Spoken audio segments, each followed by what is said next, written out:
मुंढव्याच्या प्रकरणात आतापर्यंत आपण बघितलं की पार्थ अजित पवार याचं नाव FIR मध्ये आलेलं नाही आणि मला त्याचे खरंच आत्ताच्या पत्रकार परिषदेत 3 खुलासे करायचे होते। एक तर मुठे समिती त्यांनी काल दिलेला अहवाल किती म्हणजे असं स्पष्ट शब्दात म्हणायचं असेल तर किती बंडल आहे ते मला दाखवायचं होतं।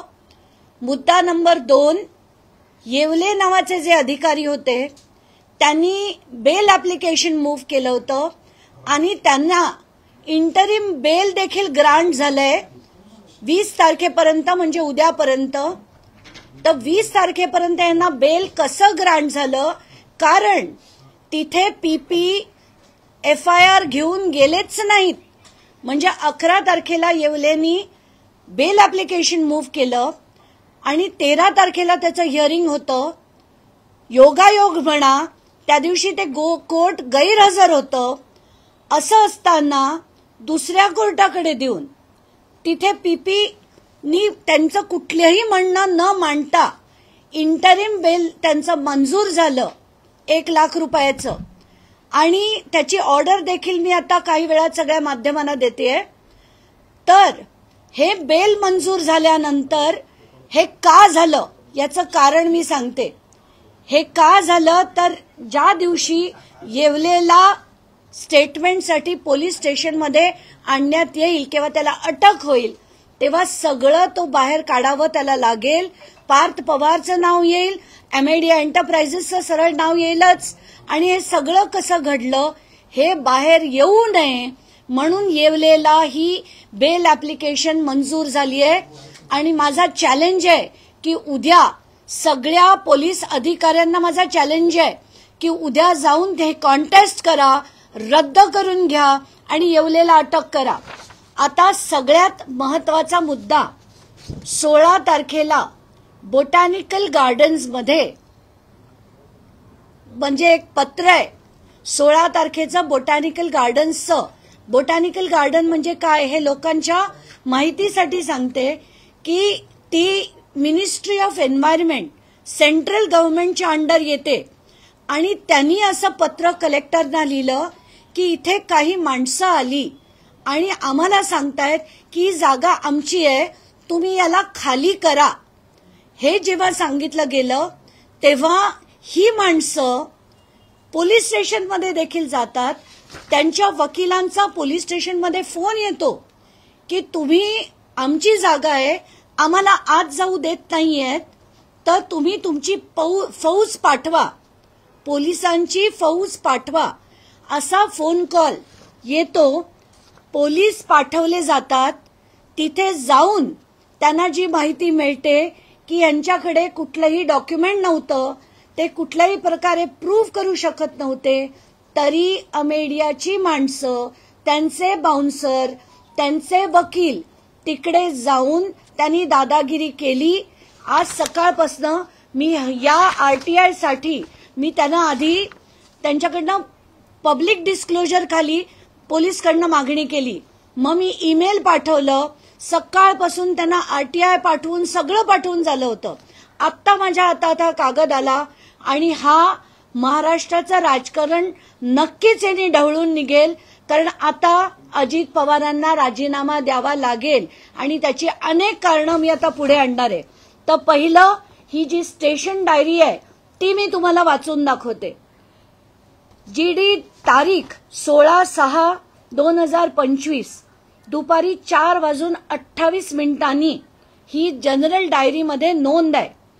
ती नोंद काय आहे की उपरोक्त विषयान्वये सविनय सादर की आज रोजी आम्ही मुंढवा पोलीस चौकी येथे कर्तव्यावर हजर असताना दुपारी 1 वाजताच्या सुमारास आम्हाला मुंढवा पोलीस स्टेशन पुणे शहर यांनी कळवले की ॲडव्होकेट तृप्ती ठाकूर यांनी फोनद्वारे आमच्या सिक्युरिटी लोकांना बोटॅनिकल गार्डनमध्ये आत येऊ देत नाही, तरी पोलीस मदत पाठवा अशी माहिती कळवल्याने पोलीस यांच्या आदेशाने आम्ही स्वतः पोलीस उपनिरीक्षक मुंडे असे पोलीस स्टाफसह सदर ठिकाणी गेलो असता बोटॅनिकल गार्डनचे इन्चार्ज बाळासाहेब पांडुरंग कदम वय वर्ष 57, वनस्पती सहाय्यक, भारतीय वनस्पती सर्वेक्षण विभाग,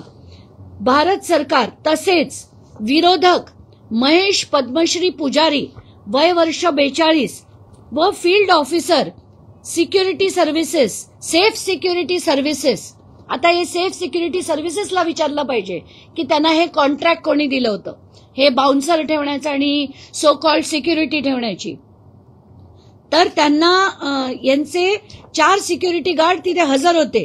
सेल्फ सिक्युरिटी सर्व्हिस कंपनीच्या लोकांना तिथे येण्याचे कारण विचारले असता त्यांनी सांगितलं की सदरचे मूळ मालक हे उमेश मोरे यांनी आम्हास सिक्युरिटी गार्ड म्हणून नेमले आहे असे म्हणून त्यांच्याकडचं पत्र दाखवले.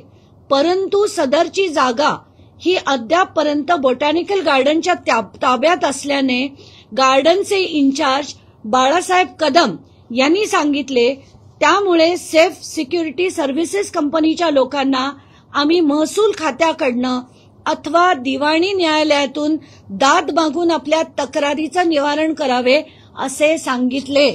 आताच्या घटनेला ही सगळ्यात मोठी आणि शॉकिंग गोष्ट आहे की अमेडियाच्या लोकांनी जो व्यवहार केला, त्या व्यवहार केल्यानंतर त्यांचे जे वकील आहेत ते पोलिसांना फोन करतात, पोलीस फौज पाठवा म्हणून सांगतात, जागा आम्हाला खाली करून हवी असं सांगतात, उलट त्यांच्यावर ट्रेसपासिंगचा गुन्हा दाखल करा असं सांगितलं जातं.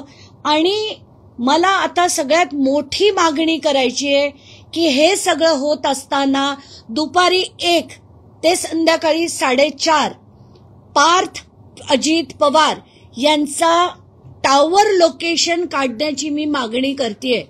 ती टावर लोकेशन मागण्याची मागणी मी का करतेय त्याचं मला रिझन माहितीये की पार्थ पवार ते त्या घटनेला कुठे होते हे त्याच्यातनं त्याचा मोठा उलगडा होईल. आणि पार्थ पवार यांच्या सीडीआरवरनं तात्काळ त्यांचा सीडीआर मागवावा. त्याच्यात ते जे कोड येतं त्याच्यावरनं 2.5 किलोमीटरच्या पेरिफेरीमध्ये पार्थ पवार कुठे होते याचा देखील शोध लागेल. ही माणसं कोण होती याचा देखील शोध लागेल. आणि आतापर्यंत जे पार्थ पवारचं नाव FIR मध्ये घातलं गेलं नाहीये ते होईल. दुसरं म्हणजे पोलिसांना नम्र विनंती की उद्या जाऊन स्ट्रॉंगली एक स्ट्रॉंग ऍडव्होकेट ठेवून त्यांनी हे जे इंटरिम बेल ऍप्लिकेशन आहे येवलेंचं ते रद्द करावं, त्यांना अटक करावी, त्यांचे स्टेटमेंट घ्यावे की हे करण्यास भाग कोणी पाडलं. ह्या सगळ्याचा उलगडा झाल्यावर आपोआप सगळ्या गोष्टी बाहेर येतील. आणि हे आता थेर जे आहेत ना, मुठे समितीने त्यांचं नाव न घेणं, अमुक समितीने त्यांचं नाव न घेणं. काल तर काही बातम्या चालल्या की पार्थ पवारला क्लीन चिट मिळाली, कुठलीही क्लीन चिट नाहीये. आणि हे अगदी तडीस नेण्यासाठी मी लढत राहणार आहे, एवढंच मला म्हणायचंय. ताई, जी पोलीस स्टेशन मधली नोंद तुम्ही दाखवताय हे तेच माणसं आहेत ज्यांनी बोटॅनिकल गार्डनच्या परिसरात जाऊन आधी दादागिरी केली होती असा बोटॅनिकल गार्डनचा देखील दावा आहे तिथल्या संचालकांचा. आणि त्यांनी पत्र देखील दिलं होतं सदर जिल्हाधिकाऱ्यांना. आणि त्यानंतर त्यांनी पोलीस स्टेशनमध्ये जाऊन नेमकी काय मागणी केली, ते पोलीस स्टेशनमध्ये का गेले होते? ते त्यांचं असं म्हणणं होतं, मला अतिशय मला नावं नाही कोणाचीच घ्यायची आणि घेताही येणार नाहीत, तर मला अशी माहिती मिळाली आहे की त्यांनी जाऊन पोलीस स्टेशनमध्ये देखील अशीच धमाल केली आणि त्यांच्या वकिलांनी फोन करून सांगितलं की ही जागा आता आमची आहे, ती त्यांना खाली करायला सांगा आणि ती खाली करण्यासाठी तुमच्या पोलिसांची फौज पाठवा. हे जे सगळं होतं अतिशय शॉकिंग आहे. म्हणजे याच्यात अमेडियानी नुसता एक डॉक्युमेंटच नाही, पोलिसांवर दबाव, जी मिनिस्ट्री ऑफ एन्व्हायरमेंट सेंट्रल गव्हर्नमेंटच्या मिनिस्ट्रीच्या याच्याखाली असलेली जमीन ती सुद्धा बळकावण्याचा प्रयत्न केला. याच्यावरनं त्याची गंभीरता कळते की कुठलाही हा साधा व्यवहार नाहीये. याच्यात बळ वापरलं गेलं होतं, याच्यात पॉलिटिकल इन्फ्लुएन्स होता. आणि या सगळ्या गोष्टीमुळे आता तरी अजित पवार यांनी पुण्याच्या पालकमंत्री पदाचा आणि उपमुख्यमंत्री पदाचा तात्काळ राजीनामा हा दिला पाहिजे. पार्थ पवार पोलिसांवर दबाव टाकतायत का? तुम्ही म्हणताय की टॉवर लोकेशन शोधलं पाहिजे. पार्थ पवार पोलीस स्टेशनच्या आसपास होते का की जेव्हा त्यांचे वकील पोलीस स्टेशनला गेलेले होते? आताच्या घटकेला मला काहीच म्हणायचं नाहीये. मला जी माहिती मिळाली आहे त्याच्या आधारे मी मागणी करतेय की पार्थ पवार यांचं तेव्हाचं टॉवर लोकेशन काढण्यात यावं. ते त्या पेरिफेरीमध्ये 2.5 किलोमीटरच्या पेरिफेरीमध्ये होते का हे त्याच्यावरनं कळेल. आणि तर या सगळ्या गोष्टीचा पॉलिटिकल दबाव किती आहे हे सगळं आपोआप उघडकीस येईल. बावनकुळे आता असं म्हणताय की मुळातच मुठे समिती ही नेमलेलीच नाहीये चौकशीसाठी, त्याच्यामुळे त्यांच्या अहवालाला तितकंसं फार महत्व नाही असं त्यांना अधोरेखित करायचं आहे. त्याच्यामुळे सरकारमध्येच आता समितीवरनं मतभेद निर्माण झाले तसं चित्र समोर येतं. नाही, आता ही मुठे समिती जी नेमली गेली ती कोणी नेमली? ती काही तुम्ही आणि आम्ही केलेली नाहीये, सरकारनेच नेमली होती. त्याच्यात झालेल्या ज्या अनियमितता होत्या त्या पुढे आणण्यासाठी नेमली होती. पण याच्यात महत्वाचं म्हणजे त्या समितीच्या अहवालात शीतल विरुद्ध लिहिलंय, त्या दिग्विजय पाटील विरुद्ध लिहिलंय, त्या येवलेन विरुद्ध लिहिलंय. कुठेही त्यांनी अमेडियाच्या इतर पार्टनर सुद्धा याच्यात लायबल आहे असं या मुठे समितीच्या अहवालात लिहिलं गेलं नाही. कारण आपल्याला आठवत असेल सिंचन घोटाळ्यात सुद्धा ना अजित पवारांचं नाव आलं होतं ना सुनील तटकरेंचं नाव आलं होतं. एक्झॅक्टली तोच पॅटर्न, मी तर याला देवेंद्र फडणवीस पॅटर्न म्हणेल की हाच पॅटर्न पुन्हा इथे आलाय. आत्ताच्या घटकेला सुद्धा याच्यात न पार्थ अजित पवारचं नाव आणि अमेडिया एंटरप्राइजेस LLPचं नाव वगळण्यात आलेलं आहे. झी 24 तासने सर्वप्रथम ही बातमी पुढे आणलेली होती आणि हे प्रत्यक्षपणे कागदपत्र दाखवून दिलेलं होतं की मोठा जमीन घोटाळा झालाय. मात्र आता ज्या पद्धतीने चंद्रशेखर बावनकुळे सांगतायत की मुठे समिती ही तपास करणारी समिती मुख्य समिती नाहीये, कुठेतरी सरकारचा दिशाभूल करण्याचा हा प्रयत्न आहे का? सातत्याने दिशाभूल करण्याचा प्रयत्न आहे. आता मी आणि एक डॉक्युमेंट दाखवणार आहे. हे जे डॉक्युमेंट आहे ना, हे ऍडज्युडिकेशनसाठी अमेडिया LLPनी केलेलं डॉक्युमेंट आहे. आता ह्याच्यात ते आधी मागणी करतात की आम्ही अमुक व्यवहार करणार आहे, या जमिनीचा व्यवहार करणार आहे. त्याच्यात पहिलं नाव ऍडज्युडिकेशनसाठी आलेलं हे अमेडिया कंपनीचं आहे, म्हणजे अमेडिया एंटरप्राइजेस LLPचं आहे. याच्यात वेंडी म्हणजे दोन गोष्टी असतात, एक वेंडर म्हणजे देणारा आणि वेंडी म्हणजे घेणारा. तर त्याच्यात देणारे आणि घेणारे याच्यात शीतल तेजवानी आहे आणि अमेडिया LLP आहे. तर अमेडिया एंटरप्राइजेस LLP वर गुन्हा दाखल न करता तो फक्त दिग्विजय पाटीलवर केला गेलाय. जो सांगण्यावर त्या माणसानी ते रजिस्ट्रेशन केलं असेल त्याच्यावर जर दाखल झाला असेल तर तो कदापि आम्हाला मान्य नाही. अमेडिया LLP वर तात्काळ गुन्हा हा दाखल केला गेला पाहिजे. आणि जर पोलिसांनी याच्यात दिरंगाई केली तर पोलिसांवर सुद्धा गुन्हा दाखल झाला पाहिजे. कारण पॉलिटिकल प्रेशर खाली येऊन जर त्यांनी गुन्हा दाखल केला नाही तर त्यांच्यावर देखील गुन्हा हा दाखल झाला पाहिजे. आणि तो करण्यासाठी मी कोर्ट मूव्ह करीन एवढं नक्की. आत्ताच्या घटकेला जेवढी पानं मी बघितली, प्रत्येक जे सेल डॉक्युमेंट आहेत त्याची चलान्स आहेत, त्याची फी आहे, सगळी अमेडिया एंटरप्राइजेस LLPनी भरलेली आहे. आणि त्याचे 99% पार्टनर हे पार्थ अजित पवार आहेत. सीसीटीव्ही फुटेजची मागणी तुम्ही करणार आहात का? पहिली गोष्ट, बोटॅनिकल गार्डन मध्ये जेव्हा एक गट गेला तेव्हा आणि पोलीस स्टेशनमध्ये सुद्धा गुन्हा दाखल करा या मागणीसाठी तो गट गेला तेव्हा ही नक्कीच मी मागणी लेखी स्वरूपात उद्या त्या खरगे समितीला मला त्यांनी 3:30 वाजता मंत्रालयात बोलवलंय. मला पूर्ण माझं डिपोज करायला, म्हणजे मला रिटन सबमिशन पण द्यायचंय आणि माझं म्हणणं पण त्यांना सांगायचंय. त्या दोन्ही गोष्टी मी उद्या करणारच आहे. याच्यात या सगळ्या मागण्या, एवढंच नाही तर तुम्ही लकूनच त्याच्यात म्हणजे त्यांनी काय काय नाही केलं या गोष्टी सुद्धा मांडणार आहे आणि काय केलं पाहिजे. जर हे केलं गेलं नाही तर या समितीवर सुद्धा गुन्हे दाखल झाले पाहिजेत अशी मागणी मी करणार आहे. समितीतले जे मेंबर आहेत ते मुळात पुण्याचेच आहेत आणि अनेक जे सदस्य आहेत त्यांच्यापर्यंत हा प्रकार आधी पोहोचलेला होता त्यांच्या कानापर्यंत. मग बोटॅनिकल गार्डनच्या संचालकांनी सुद्धा त्यांना पत्र लिहून देखील पोहोचलेला होता. अशा प्रकारे समितीच ही बदलली जावी अशी देखील मागणी पुढे येते. आणि आता तर बावनकुळे स्वतः म्हणतात की ही समितीच नाहीये. नाही, जिल्हाधिकाऱ्यांचं देखील नाव असल्याचं मला या समितीवरच मुळात आक्षेप आहे.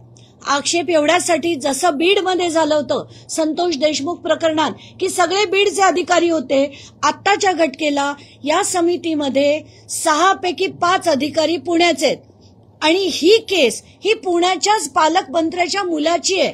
तर असं असताना पुण्याचे जिल्हाधिकारी त्याच्यावर योग्य ती चौकशी करतील का? हा मुद्दा नंबर 1. मुद्दा नंबर 2, त्यांना बोटॅनिकल गार्डननी 16 जून 2025ला थेट पत्राद्वारे कळवलं होतं. आता बोटॅनिकल गार्डन ही काही साधी सुधी संस्था नाही, ती एक मोठी सरकारची, सेंट्रल गव्हर्नमेंटची under ministry of environment and forest असलेली संस्था आहे. त्यांनी जर पत्र लिहिलं तर ते कलेक्टरनी गंभीरतेने घ्यायला हवं होतं.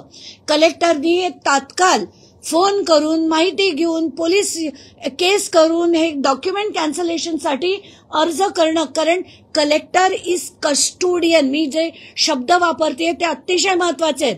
Collector is custodian of public property आणि जेव्हा पब्लिक प्रॉपर्टी घेतली जाते, ढापली जाते, हे जेव्हा त्यांना कळतं तेव्हा तात्काळ त्यांनी ऍक्शन घेणं गरजेचं होतं. पण हेच पुण्याचे कलेक्टर 16 जून पासून ते थेट नोव्हेंबरपर्यंत काहीही कारवाई त्यांनी केली नाही. नुसता पत्रव्यवहार केल्याचं दाखवलं, पण त्यांनी ते सुद्धा 8 दिवसानंतर एक पत्र एसडीओना लिहिल्याचं. तर आत्ताच्या घटकेला मी काल त्यांना पत्र देऊन सगळे पेपर्स मागवलेत, इंटरनल नोटिस मागवलेत, पत्रव्यवहार झालेला सगळ्याच्या सगळा मागितलाय. त्याच्यावरनं मी पुन्हा काही खुलासे करणार आहे. तर आत्ताच्या घटकेला असे कलेक्टर त्याच्यात असणं मला मान्य नाही. आणि सेकंडली, अजित पवारांना पुण्याचं पालकमंत्रीपद आणि उपमुख्यमंत्री पदाचा राजीनामा देणं गरजेचं आहे, कारण त्यांचा मुलगा नुसतंच 1800 कोटीची जमीन 300 कोटीत नाही दाखवते. त्यांचा मुलगा फोर्ज डॉक्युमेंट म्हणजे ज्याच्यात बंद झालेला सातबारा ठेवतो, त्याच्यात प्रॉपर्टी कार्ड झालेलं असतं तो ठेवत नाही. आणि हे आता त्या सोकॉल्ड मुठे समितीत लिहिलेलं आहे की हे सगळे जे आहेत ते इलरेग्युलॅरिटीज नाही, हे इललिगॅलिटीज आहेत. तर याच्यात पार्थ अजित पवारनी काय काय केलंय, त्याच्या अमेडिया कंपनीने 1800 कोटीची जमीन 300 कोटीचा व्यवहार केला. ऍडज्युडिकेशन झालेलं असताना सुद्धा त्यांनी परत ते न घेता 500 रुपयाच्या स्टॅम्प ड्युटीवर ते रजिस्टर केलं. त्यानंतर तिथे जाऊन धमकावून, आणि हा सगळ्यात कळीचा मुद्दा आहे की तिथे जाऊन त्यांनी त्यांच्या ऍडव्होकेटना पाठवलं, बाउन्सर्सना पाठवलं आणि त्यांना सांगितलं की तुम्ही जागा खाली करून घ्या. हे करण्यासाठी पोलिसांची मदत मागवली. पोलिसांनी नशिबाने ज्या कोणी अधिकारी होते त्यांनी तिथे पोलीस स्टेशन डायरीमध्ये आज ही नोंद घेतली, म्हणून आपल्याला या सगळ्या गोष्टी बाहेर काढता आल्या. तर आत्ताच्या घटकेला मला असं वाटतं की हे आता फार सिरियस झालंय. आता अजित पवारांना याच्यातनं राजीनामा देण्याशिवाय दुसरा कुठलाही मार्ग नाही. उपमुख्यमंत्री पदाचा आणि पालकमंत्री पदाचा तात्काळ राजीनामा द्यावा आणि ही जी सो कॉल्ड समिती आहे त्याच्यातनं पुण्याच्या सगळ्या अधिकाऱ्यांना काढून चांगले इतर रिटायर्ड IPS ऑफिसर्सना आणून, म्हणजे त्याच्यात आपले पूर्वीचे DIG होते, प्रवीण दीक्षित होते, अशा सगळ्यांना आणून याच्यात चौकशी झाली पाहिजे अशी माझी विनंती आहे. अजित पवारांनी फडणवीसांची परत एकदा भेट घेतली. एकीकडे हे ह्या सगळ्या कधी भेट घेतली आहे? भेट घेतली आहे आणि आजच असं नाही, यापूर्वी सुद्धा त्यांच्या भेटी 4 झाल्यात असं मला माहिती होतं, ही आता 5वी असेल. नाही, आता अजित पवार फडणवीसांची भेट घेत आहेत, अजित पवार जाऊन अमित शहाची भेट घेत आहेत. आता तुम्ही कोणाच्याही भेटीगाठी घ्या, ऑन पेपर सरळ सरळ दिसतंय की तुम्ही तुमच्या मुलांनी एक नाही अनेक गोष्टी केल्या आहेत. एक तर फ्रॉड, कमी किमतीत ते डॉक्युमेंट केलं, ते फ्रॉड पद्धतीने केलं, ते परत रद्द करण्याचा प्रयत्न अजित पवारांनी स्वतः केला, ते रद्द करण्याचा प्रकार पण तेच देखील केलं. आणि त्यानंतर आता जेव्हा स्टेशन डायरीमधनं कळतंय की तिथे जाऊन धमकवण्याचा पण प्रयत्न झालाय, हे अतिशय सिरियस आहे. काही एक महत्वाची बातमी येते, तेजवानींचा जबाब नोंदवण्यात आलाय. काल आपण पुण्यात होतात तेव्हाच हा जबाब नोंदवला गेलेला आहे आणि आर्थिक गुन्हे शाखेने हा जबाब नोंदवलाय आणि सोबतच त्यांना आदेशही दिलेले की त्यांनी कागदपत्रांसह हजर राहावं. त्यांनी कागदपत्रांसारखं हजर राहावं असं म्हणण्यापेक्षा त्यांना तिथल्या तिथे त्यांनी अरेस्ट का नाही केलं का नाही केलं? कारण त्याच्यातले जे सगळे मुद्दे आहेत त्याच्यावर 7 ते 14 वर्षाची शिक्षा आहे आणि सुप्रीम कोर्टचा कायदा म्हणतो की 2 वर्षाच्या वर जर शिक्षा होत असेल तरच अरेस्ट करावं. ही तर 7 ते 14 वर्षाची शिक्षा आहे. तर शीतल तेजवानींना अटक का झाली नाही हा पहिला प्रश्न. आणि त्यांना जरी आता सांगितलं असेल सादर करायला, हे सगळेच कागदपत्र माध्यमांनी दाखवून झालेले आहेत, त्यांच्याकडे आता वेगळं काहीच नाहीये सादर करायला. हा खोटेपणा कसा केला हे त्यांच्याकडनं आता वदवून घेणे गरजेचं आहे आणि हे वदवण्यासाठी त्यांना अटक करणं गरजेचं आहे. अजित पवार खोटं बोलतात का? कारण जेव्हा ही बातमी माध्यमांवरती आली तेव्हा अजित पवारांनी स्पष्ट केलं की या प्रकरणातलं मला काही माहित नाही, पार्थ पवारने जे केलंय त्याच्यामध्ये मला काही माहिती नाही. तुम्ही जसं म्हणताय, मी जी आता मागणी केली आहे की पार्थ पवार त्या घटकेला कुठे होते, त्यांचं टावर लोकेशन काढण्यात यावं, याच्यात खूप काही दडलंय आणि हे जेव्हा बाहेर येईल तेव्हा सगळ्या गोष्टींचा खुलासा होईल. आणि अजित पवारांना हे माहिती होतं की नाही? कारण तुम्हाला आठवत असेल पहिल्या वेळेस जेव्हा ते बोलले ते म्हणाले मला पुसटसं माहिती होतं, असं काहीतरी होतंय असं मला कल्पना होती, परत कानावर आलं होतं. आणि नंतर जेव्हा ते बोलले तेव्हा ते असं म्हणतायत की नाही मला याच्यातलं काहीच माहित नव्हतं. पण हे कधी बोलले? फडणवीसांच्या भेटीनंतर. तर हे सगळं जे आहे ते अजित पवार दादांत खोटं बोलतायत, याच्यात काहीच शंका नाही. बॉटॅनिकल गार्डन ही खूप मोठी संस्था आहे. जेव्हा ती संस्था एखाद्या कलेक्टरला पत्र लिहिते तर निश्चितपणे कलेक्टर हा एक खूप मोठा जबाबदार व्यक्ती असतो. पालकमंत्री या नात्याने निश्चितपणे अजित पवारांना त्यांनी देखील माहिती या सर्व प्रकारची दिली असावी का? आणि तरी देखील अजित पवारांनी या सर्व गोष्टी झाकल्या आहेत का असं वाटतं का तुम्हाला? अगदी 100%. कारण पालकमंत्र्यांना 40 एकर सरकारी जमीन पुण्यातली जर कोणी घेत असेल तर कलेक्टरचा जॉब आहे त्यांना ते सांगणं गरजेचंच आहे. तर त्यांनी ते सांगितलं असेल नसेल याचा आता खुलासा अजित पवारांनी करावा, सांगितलं पाहिजेच. हे याच्यात कोणीच म्हणजे ते पालकमंत्री म्हणून पुण्यात असंख्य वेळा गेले होते तर त्यांना ब्रीफिंग हे डेफिनेटली झालं असेल आणि माहिती नाही हे ते दादांत खोटं बोलत आहे. उद्या तुम्ही मंत्रालयात जाणार आहात, कुणाची भेट घेणार, नेमक्या काय काय मागण्या? मुख्यमंत्र्यांना मागणी करणार का राजीनामा? नाही मी शनिवारी पत्र लिहिलं होतं खरगे कमिटीला की मला त्यांच्या पुढे डिपोज करण्याची म्हणजे सगळ्या गोष्टी मांडण्याची परवानगी द्यावी. तर ते त्यांचं मला सोमवारी कळवण्यात आलं त्यांच्याकडनं की तुम्हाला गुरुवारी दुपारी 3:30ला मंत्रालयात बोलवलंय तुमचे सगळे कागदपत्र घेऊन. तर म्हणून माझे सगळे कागदपत्र, माझं रिटर्न सबमिशन आणि माझ्या मागण्या घेऊन मी उद्या दुपारी 3:30 वाजता मंत्रालयात जाणार. इनडायरेक्टली कलेक्टर देखील या सर्व प्रकरणामध्ये इन्व्हॉल्व आहेत का असं वाटतं का? मला 110% वाटतंय की कलेक्टर सुद्धा त्याच्यात इन्व्हॉल्ड आहेत. कारण 16 तारखेला जर त्यांना ही माहिती होती तर 16 जून 2025 पर्यंत, नोव्हेंबर 2025 पर्यंत कलेक्टरांनी काय केलं हे त्यांना सांगणं गरजेचं आहे. तुम्ही मुख्यमंत्र्यांनाही भेटणार उद्या म्हणजे मंत्रालयात जातात? नाही, आत्ताच्या घटकेला माझा तसा काही प्लॅन नाही. ते तिथे असतील तर नक्कीच त्यांची वेळ घेऊन मी त्यांना भेटेन.